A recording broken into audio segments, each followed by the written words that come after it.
So, Devlin wanders over to the flag and pulls on the friggin' thing, and old Harry tumbles like a kid in a nursery school. By this time it's laughs all around. Complete right laughs as well, if you get me.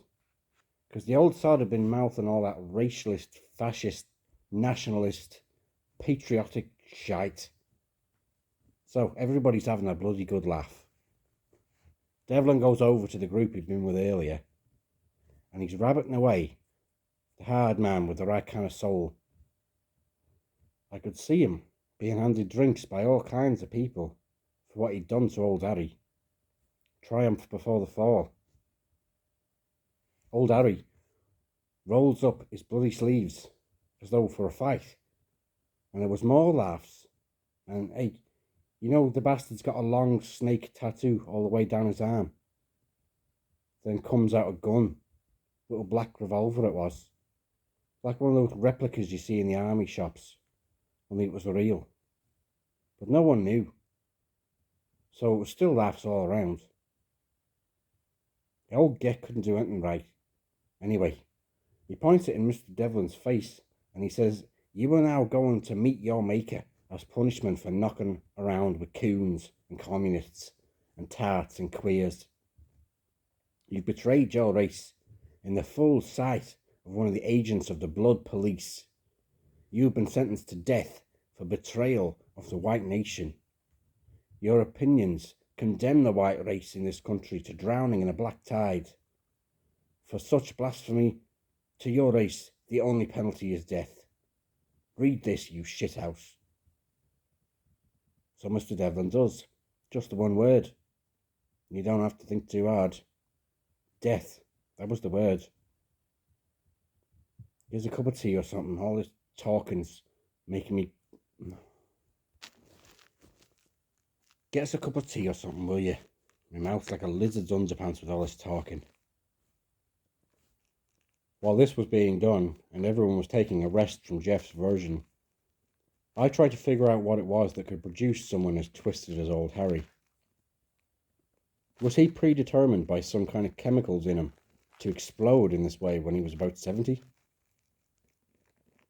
When you consider that a tiny seed contains all the information needed to make itself into an oak tree or a beautiful flower, and doesn't have any choice about it either.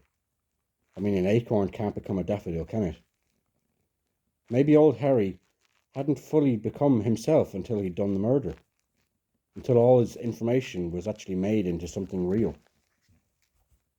From reading all the history that I do, it's like the idea of the Roman Empire having to fall because of its inbuilt flaws, which took so long to become genuinely threatening. Nothing to do with Christians or decadent emperors or anything. On the other hand, maybe old Harry actually trained himself to become horrible by reading lots of disgusting magazines and books, until he became like one of our characters that he was reading about. Of course, the Emperor Nero was a great one for trying to outdo things that he'd read about. That's why he'd always laid on such spectacles for the mob, always fancied himself the great performer, was always trying to get one better than the others. Then there were those Moors murderers. They were into reading foul books and idolizing people like Hitler and the Marquis de Sade. But then the whole thing, this evil, might not be something that you make yourself, but something that other people make you into. I mean, that's what they say about all these burglars and that, isn't it? That you've got to give them a break because they were brought up in Liverpool late.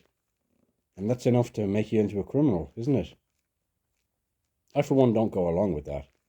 But maybe there'll be somebody who'll say that about old Harry, that it was society that made him what he was. Society made him carry a gun around and point it at people. That we are all to blame for old Harry. That old Harry is us. Well, of course, because old Harry is typical of our world, just like Nero and Caligula were of theirs. No one remembers the ordinary people, only the weirdos and the criminals and nutcases and violent types.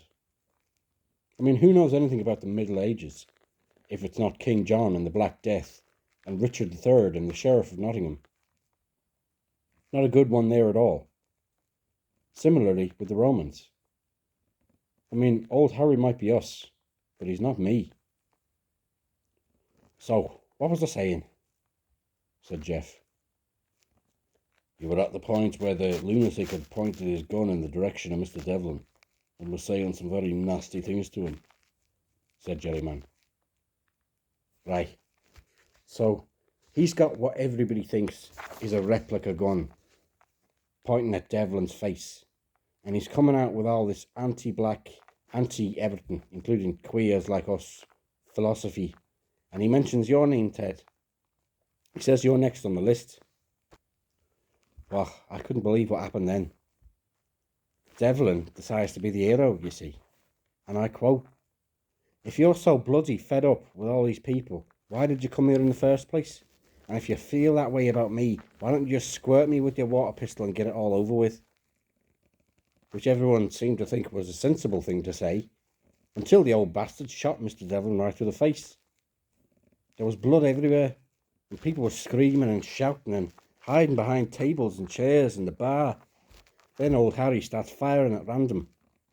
That's how that Delroy fella and his mate got shot. Then Jellyman makes his move. The post was wrong, because he did fire at you, didn't he, Jellyman? He got me in the bloody hand. Insane friggin' psychopath. Bit ironic when you think of all the times I've pretended to be bleeding to death from the same hand, like.